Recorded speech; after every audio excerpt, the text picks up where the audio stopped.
নমস্কার। সকল দর্শক ও শ্রোতা বন্ধুদের জানাই আমার আন্তরিক ভালোবাসা ও শ্রদ্ধা। জগতের মহত্তম ধর্মাচার্যরা অত্যন্ত সরল ও প্রাণের ভাষায় অনেক সময় গল্প এবং রূপক কাহিনীর মাধ্যমে তাদের উপদেশ ব্যক্ত করতেন। শ্রীরামকৃষ্ণ এর ব্যতিক্রম নন। কেবল তার রূপক কাহিনী ও উপদেশমূলক ঘরোয়া গল্পে সক্রিয় বুদ্ধিদীপ্ত কৌতুক ও হাস্যরস তিনি সংযোগ করতেন।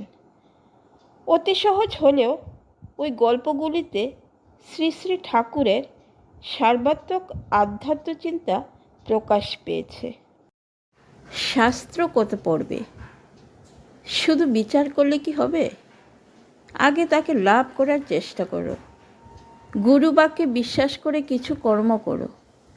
গুরু না থাকেন তাকে ব্যাকুল হয়ে প্রার্থনা করো। তিনি কেমন তিনি জানিয়ে দেবেন। বই পড়ে কি জানবে? যতক্ষণ না হাটে পৌঁছানো যায় ততক্ষণ দূর থেকে কেবল হো হো শব্দ। হাটে পৌঁছলে আর একরকম, তখন স্পষ্ট দেখতে পাবে, শুনতে পাবে। আলু নাও পয়সা দাও, স্পষ্ট শুনতে পাবে। বই পড়ে ঠিক অনুভব হয় না, অনেক তফাৎ। তাকে দর্শনের পর বই, শাস্ত্র, সায়েন্স সব খড়কুটো বোধ হয়। আড়াই হাত দূরে শ্রীরামচন্দ্র, যিনি সাক্ষাৎ ঈশ্বর। মধ্যে সীতারূপিণী মায়া ব্যবধান আছে বলে লক্ষণরূপ জীব সেই ঈশ্বরকে দেখতে পান নাই। এই দেখো, আমি এই গামছাখানা দিয়ে মুখের সামনে আড়াল করছি, আর আমায় দেখতে পাচ্ছ না, তবু আমি কত কাছে। এইরূপ ভগবান সকলের চেয়ে কাছে, তবু এই মায়া আবরণের দরুন তাকে দেখতে পাচ্ছ না।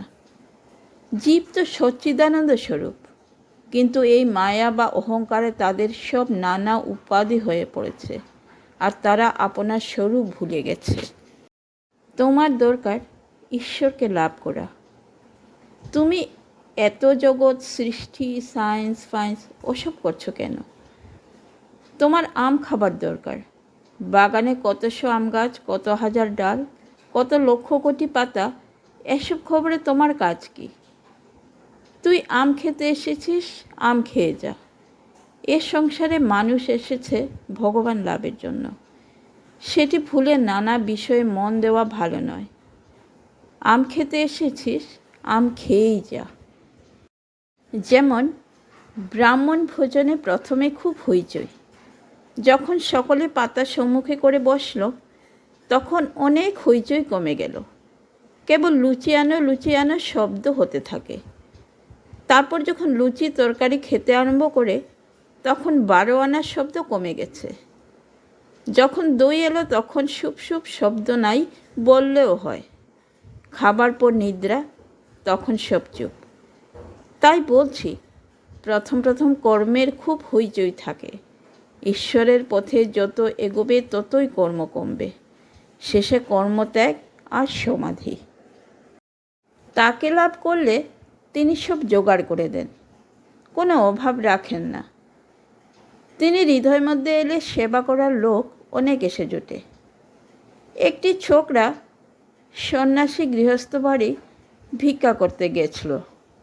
সে আজন্ম সন্ন্যাসী, সংসারের বিষয় কিছু জানে না। গৃহস্থের একটি যুবতী মেয়ে এসে ভিক্ষে দিলে। সন্ন্যাসী বললে, মা, এর বুকে কি ফোড়া হয়েছে? মেয়েটির মা বললে, না বাবা, ওর পেটে ছেলে হবে বলে ঈশ্বর স্তন করে দিয়েছেন, সেই স্তনের দুধ ছেলে খাবে। সন্ন্যাসী তখন বললে, তবে আর ভাবনা কি? আমি আর কেন ভিক্ষা করব? যিনি আমায় সৃষ্টি করেছেন তিনি আমায় খেতে দেবেন। শ্রী রামকৃষ্ণ, তোমার সেই কথাটি এদের বলো গা। মণিলাল, নৌকা করে কয়জন গঙ্গা পার হচ্ছিল। একজন পণ্ডিত বিদ্যার পরিচয় খুব দিচ্ছিল। আমি নানা শাস্ত্র পড়েছি, বেদ, বেদান্ত, ষট দর্শন। একজনকে জিজ্ঞেস করলে, বেদান্ত জানো? সে বললে, আজ্ঞা না। তুমি সাংখ্য, পাতঞ্জল জানো? আজ্ঞা না। দর্শন টর্শন কিছুই পড়ো নাই? আজ্ঞা না। পণ্ডিত সগর্বে কথা কইতেছেন ও লোকটি চুপ করে বসে আছে। এমন সময় ভয়ঙ্কর ঝড়, নৌকা ডুবতে লাগলো। সেই লোকটি বললে, পণ্ডিতজি, আপনি সাঁতার জানেন? পণ্ডিত বললেন, না। সে বললে, আমি সাংখ্য পাতঞ্জল জানি না, কিন্তু সাঁতার জানি। শ্রী রামকৃষ্ণ, নানা শাস্ত্র জানলে কি হবে?